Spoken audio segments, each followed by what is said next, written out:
how's it going, people? So, this chapter of One Piece, very simple and very straightforward. More to the point, it was a setup. Actually, One Piece was on the cover of Weekly Shonen Jump, so that was cool. So we start off with Nami and Ko going through the Mirror World. They're going to go ahead of Luffy and Sanji. Sanji and Luffy were greeted by Vito, and at first Luffy is like, "Oh, are you Caesar?" But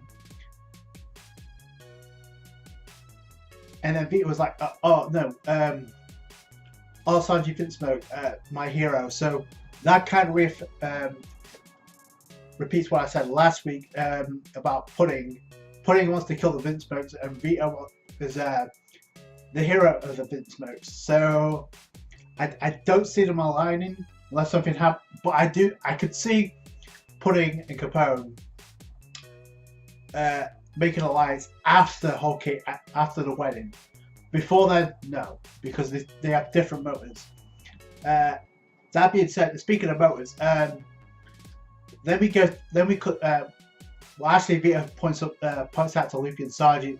Capone doesn't like talking to dirty people, so that's where we go to the shower and the bath scene. And by far the best part of this chapter, the fan service part of the chapter, when we see Nami and Carrot taking a shower and a bath. They're talking to Charlotte Chiffon, the wife of Capone, but also the clone, the lookalike, the twin to Lola. And Nami kind of points out how Lola and Nami kind of met up in Thriller Bark. And did you notice how Carrot was taking mental notes? Like, oh, undead zombies coming back to life. Oh, that sounds very interesting. They're giving us hints of Carrot joining the Straw Hats. She's definitely a strong candidate alongside Reiju and Jinbei, but we'll have to wait and see. And then we finally get some information about the groom who was supposed to marry to Lola that was going to give Big Mom the edge. Remember that? Remember that talk about how the groom that had the connection was able to give Big Mom the power to become king of the pirates? Remember all that talk? Well, turns out it was the most predictable answer, because turns out it's the prince of Elbaf, the giant, Loki, apparently. And that also explains the hatred that Big Mom has for the giants, especially when Judge brought up. Big Mom was pissed about that. And actually, Big Mom actually had the plan of, because Chiffon, a lot like Lola, after she ran away, she tried to make Chiffon to marry with the giant. That didn't work, and because of that, Big Mom was pissed that she has a grudge against the giant. If she had a grudge against the giants, why did she kill them when she had the chance? I get the feeling that the giants probably could have taken down Big Mom. That's my assumption, because Big Mom was a young cop, and it's not like Big Mom is weak or anything. So was she afraid to tangle with the giants back then? I guess she was, because that's the reason why she wanted Lola to first marry with the prince of Elbaf. And that's another thing too. Now that Loki is a giant that's been introduced as a prince, do you think it's possible we'll see the Elbaf kingdom take part of the revelry? I don't know. I thought about that, and I'm thinking, wait a minute. Yeah, Vivi, who's a princess of Alabasta, she's attending the revelry. So is Shirahoshi, and technically so is Viola and Rebecca. They're all princesses. So I don't know. Is Loki, the prince of Elbaf, going to show up? And the other thing too is the other theories going back and forth that the fourth and final world poneglyph is on Elbaf, and I agree with that, at least right now, unless something changes. So I also said we need to get some information about the fourth world poneglyph at the revelry. So it would make sense if Elbaf was part of it. That's just my opinion. Because Charlotte Chiffon, the lookalike to Lola, did look like Lola, she got a lot of abuse from Big Mom. It's like her face was turned black and blue a lot. So that was bad domestic abuse off Big Mom. So, and that's the reason why she married with Capone, because Capone already had the plan to betray and take the head of Big Mom. Now, personally, I don't think it's going to go as smoothly as that. I wouldn't be surprised if he had a counter-attacking measure, because remember, Big Mom is not done by any means. She's careless, but she's not done. To I guess the meeting, Well, first off, we cut to the Sun Pirates trying to treat Peckhams. And another thing that I did find very interesting is like Peckhams is being healed up, but he's also asking about what's going on with Capone. Where is Jinbei? Where is Luffy and all that? And it's like he wants to get revenge against Capone, but he's obviously not in shape to get any revenge. But here's the thing: I think that Peckhams is going to find out about this plan with the Alliance, and that's going to cause a shit ton of problems. Remember, Peckhams has a score to settle with Capone, and if Luffy and Caesar and Jinbei join up with Capone, what do you think Peckhams is going to want to do? It's going to cause a problem. And remember what Luffy said in this chapter. It's like he told Capone, "I'm going to punch you in the face because you fucked up Peckhams. Peckhams is my friend, so we know how Peckhams Luffy feels about friends who happen to be shot. Remember what happened to Hachi, the Sarabi Archipelago? Yeah. So, yeah, this is going to cause a wave of problems, and the fact that they're trying to keep this information away from Peckhams is going to play a factor in this arc. I can feel it, and obviously, throughout this entire chapter, there was a countdown, because by the end of this chapter, it's like 3 hours plus until the wedding begins. So this is going to be an ongoing thing for at least a few more chapters. And Capone, obviously, Luffy puts his hatred aside for Capone because he obviously wants to take that Big Mom first. And even Jinbei's like, listen, you can solve all this after we deal with Big Mom.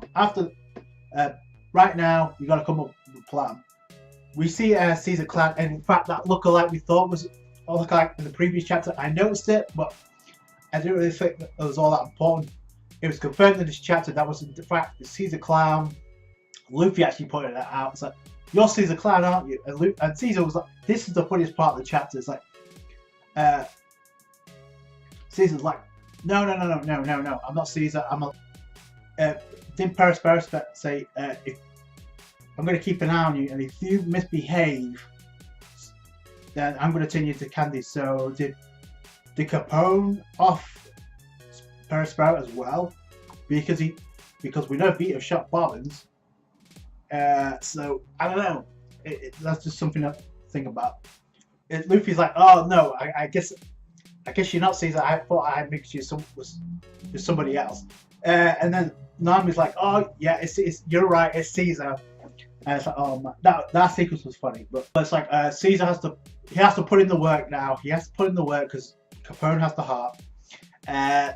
This is going to be an ongoing gag, but it kind of confirms that Capone, Caesar, is not going to be joining the Straw Hats, nor is he Nakama material. I've heard that back and forth. No. One, he threatened Law and Luffy, so no. Number two, he experimented on kids and created weapons of mass destruction, so no. But I do think he's going to come. There's a popular theory that he's going to come up with a drug to expand Luffy's size so he can go up against Big Mom. That's a possibility now because Caesar's part of the plan. He's back in the fold, and he's going to put in the work. So Capone by the end of this chapter says, listen, I've already got a plan in motion that's guaranteed to work. I don't know if it's guaranteed to work, but Capone does have a plan. And I really like the outfits that Straw Hats have now. They all got new duds, with the exception of Jinbei, but whatever.